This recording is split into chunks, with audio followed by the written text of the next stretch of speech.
네, 오늘 말씀은 열왕기상 17장과 18장의 말씀을 같이 읽었습니다.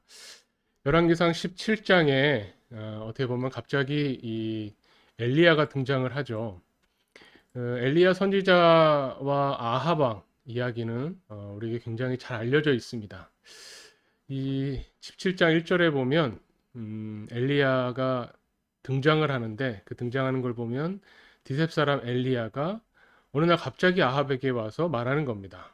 하나님께서 말씀하셨는데 내 말이 없으면 수년 동안 비도 이슬도 있지 아니하리라 이렇게 말씀했다는 거죠. 이것은 어떻게 보면 아합 왕, 우리 지난 시간에도 같이 살펴봤지만 아합 왕은 그 전에 이스라엘 왕들보다 더 악하다. 사실 그 아버지도 악했는데 그 아버지보다도 다 합친 것보다도 더 악하다라고 이야기를 합니다. 근데 아합 왕이 악하다고 해서 개인적인 욕심을 부리고 개인적으로 도덕적으로 뭐가 문제가 있고 이런 것이 아니죠. 그러니까 아합 왕의 어떤 개인적인 문제라기보다는 아합 왕이 통치하는 이 이스라엘이 하나님을 경외하지 않고 어떻게 보면 이제 우상인 바알을 섬기는 겁니다. 바알을 섬긴다는 말은 뭐냐면 번영과 풍요로움을 추구한다는 이야기죠. 하나님이 다스리시는 하나님을 대신해서 왕이 되어서 백성들로 하여금 하나님을 열심히 섬기고 사랑하도록 만들어야 하는 역할이 주어졌는데 아합 왕은 하나님을 열심히 섬기게 하기보다는 이 세상을 살면서 풍요로움, 강력함, 잘 살게 해주는 것에 목표를 가지고 이스라엘을 다스렸다는 거죠. 그것이 어떻게 보면 아합 왕이 가지고 있던 세계였습니다. 이 세상은 잘 사는 것이, 풍요로운 것이 가장 중요하다. 그래서 바알을 섬기고 바알을 섬기도록 백성들을 이끄는 거죠. 여기에 대해서 완전히 다른 세계관을 가지고 있는 엘리야가 등장하는 겁니다. 이 엘리야가 봤을 때는 당시에 이스라엘이 누리고 있는 이 풍요로움은 하나님의 뜻에서 어긋나 있는 겁니다. 이스라엘 그 북이스라엘 역사를 보면 아합 왕 때가 가장 강성했고 주변 지역에 가장 큰 영향력을 끼쳤죠. 아합 왕 때 가장 경제적으로도 풍요롭고 군사적으로나 정치적으로 안정되어 있었다는 겁니다. 그래서 어떻게 보면 사람들의 생활은 여유로워지고 먹고 사는 게 좋아졌다는 거죠. 그러니 백성들은 아합 왕에게 불만이 없죠. 오히려 이 상태를 흔들어야 되는 겁니다. 하나님이 살아계시고 보이지 않는 하나님이 세상을 다스리시고 있다라는 것을 주장하고 깨닫게 해주는 역할이 선지자에게 주어진 거죠. 그래서 엘리야는 아합 왕에게 나타나서 아합 왕 앞에 나타났다는 것은 이스라엘 백성들에게 하나님의 메시지를 전하는 겁니다. 그토록 이 세상의 풍요로움과 잘 먹고 잘 사는 것이 중요하다고 여기는 사람들에게 하나님이 어떤 분인가 그것을 끊어버리겠다는 거죠. 이스라엘이 아무리 그동안에 가지고 있는 국력이 크고 모아둔 것이 많아도 수년 동안 비도 이슬도 없다면 먹을 것이 없어지는 건 너무나 자명합니다. 먹고 사는 문제는 사실은 하나님의 손에 달려 있다는 것을 가르쳐 주는 거죠. 엘리야는 이것을 선언하고 피신합니다. 만나지 그 아합 왕이 찾지 못하도록 피신하는데 우리가 잘 아는 것처럼 그리시네가에서 까마귀들이 가져다 주는 떡과 고기를 먹는 거죠. 이거 보면서 다른 사람들은 굶주리는데 그래도 선지자는 먹이시는구나. 그게 아닙니다.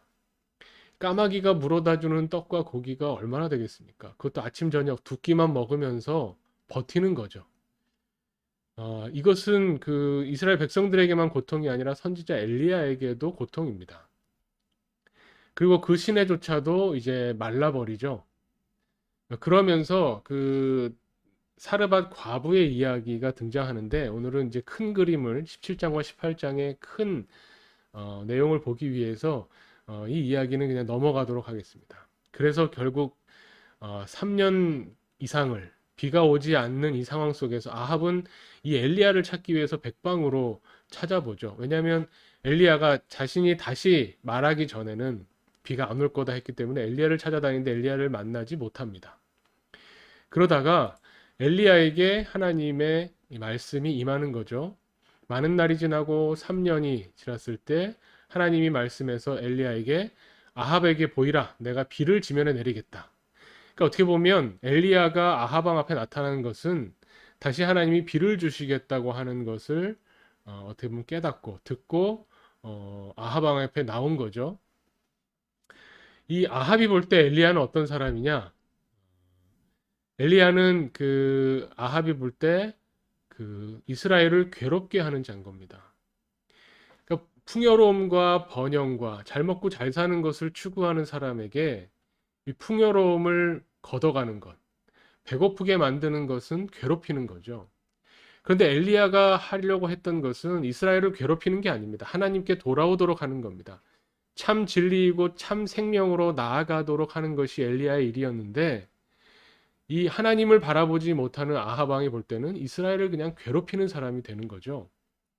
그래서 이후의 전개가 엘리야가 봤을 때는 내가 이스라엘을 괴롭히는 것이 아니라 당신이야말로 하나님에게서 하나님의 백성을 떠나게 하기 때문에 그거야말로 정말 괴롭고 고통스럽고 죽음으로 가는 길이다라고 하는 것을 선포하는 거죠. 말하는 거죠. 그리고 백성들에게 나아가서 우리 그 열왕기상에서 가장 핵심적이고 꼭 기억해야 되는 말씀이 오늘 18장 21절에 나오죠. 백성들에게 나가서 어느 때까지 둘 사이에서 머뭇하려느냐. 여호와가 만일 하나님이면 그를 따르고 바알이 만일 하나님이면 그를 따를지니라. 이렇게 이야기하는 거죠. 결국은 이 엘리야가 보여주는 것은 뭐냐면 보이는 이 세상을 따르면서 살 거냐, 보이지 않는 하나님의 나라, 하나님의 다스리심에 따라갈 거냐. 이것을 선택해야 된다는 겁니다. 우리는 보통 이 두 가지를 다 잡고 싶어 하죠. 이 세상에서도 풍요로움을 누리고 여유 있게 살면서 이제 하나님의 나라, 보이지 않지만 하나님의 나라에 가고 싶어 하는데 그럴 수 없습니다. 머뭇머뭇하면서 어느 것을 택할지 우왕좌왕할 수 없다는 겁니다. 하나를 택해야 됩니다. 우리에게 일용할 양식을 주시고 우리에게 먹을 것을 주시고 살아가게 하시는 것도 보이는 세상이 주는 것이 아니라 사실은 보이지 않는 하나님의 역사하심이라는 것을 믿는 사람들이 하나님의 백성이죠. 결국 이 하늘에서 불이 내려와서 번제물을 불살랐을 때 이스라엘 백성들은 엎드려서 여호와가 하나님이시다 이렇게 고백하게 됩니다. 그런데 이것은 어떻게 보면 잠깐의 이야기죠. 정말 하나님을 고백하고 하나님을 섬기고 하나님을 사랑하는 백성의 모습이 아니라 지금 잠깐 어떻게든 비가 오고 살아야겠다는 모습을 사실은 보여주게 됩니다. 엘리야가 아합에게 가서 이제 비가 올 거다라고 이야기를 합니다. 그러면서 아합에게 먹고 마시러 올라가라고 하고 그 다음에 산꼭대기에 올라가서 땅에 꿇어 엎드려 그의 얼굴을 무릎 사이에 넣고 기도했다는 거죠. 이 부분에서 어떻게 보면 하나님께서 비를 이제 내리겠다. 아합한테 가라 말씀하셨고 비를 주신다고 하는 하나님의 약속을 믿고 갔는데 그럼에도 불구하고 엘리야는 하나님 앞에 기도합니다. 이 부분이 참 우리에게 있어서 믿음의 사람들, 하나님을 믿는 하나님의 다스리심을 바라보고 믿고 경험하는 사람들에게 기도가 뭔가라는 것을 다시 한번 생각해 보게 되죠.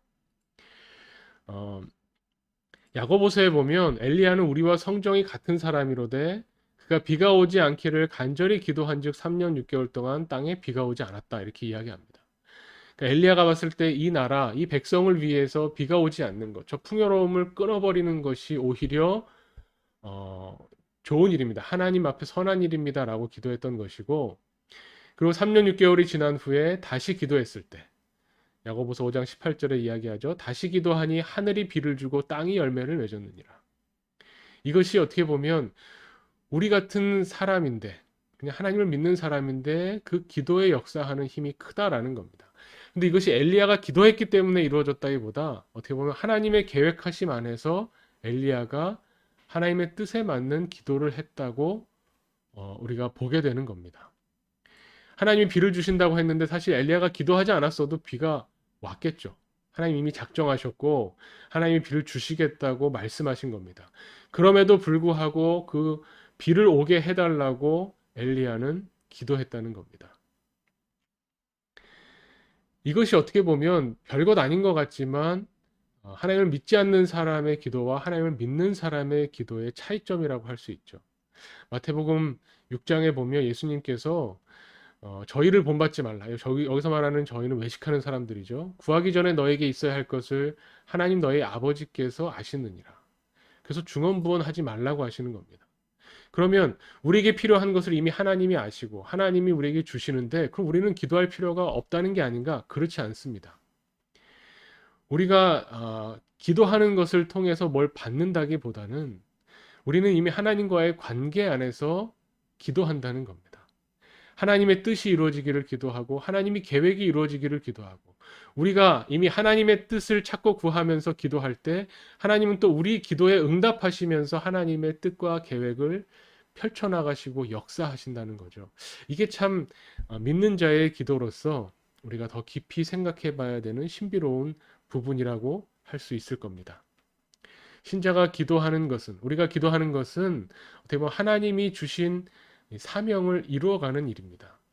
예수님께서도 우리에게 기도를 가르쳐 주실 때에 하나님의 뜻이 하늘에서 이루어진 것처럼 이 땅에서도 우리의 기도를 통해서 또 이루어지기를 원합니다라고 기도하라고 말씀하신 거죠. 이것이 바로 어떻게 보면 이 보이는 세상을 추구하는 아합의 세계와 보이지 않는 하나님의 나라를 추구하는 엘리야의 세계가 부딪히게 되는 그런 장면을 보여줍니다. 풍요로움의 관점에서 기도하는 것이 아니고 어떻게 보면 나의 유익과 어떤 내 욕심을 위해서 기도하는 것이 아니고 엘리야의 세계에서는 하나님의 뜻이 이루어지기를 하나님이 살아계시다는 것, 하나님이 우리의 하나님 되신다는 것을 우리가 알기 위해서라면 이 3년 동안에 3년 이상의 이 배고픔과 어려움과 고난과 고통의 길도 감수하겠다고 하며 기도하는 이 엘리야의 모습, 엘리야의 세계가 우리에게 믿는 그리스도인들의 어떤 세계관, 믿는 그리스도인들이 바라봐야 할 것이 무엇인가를 우리에게 가르쳐 주고 있습니다. 이 부분에 대해서 더 깊이 또 생각하고 묵상하게 되기를 바랍니다.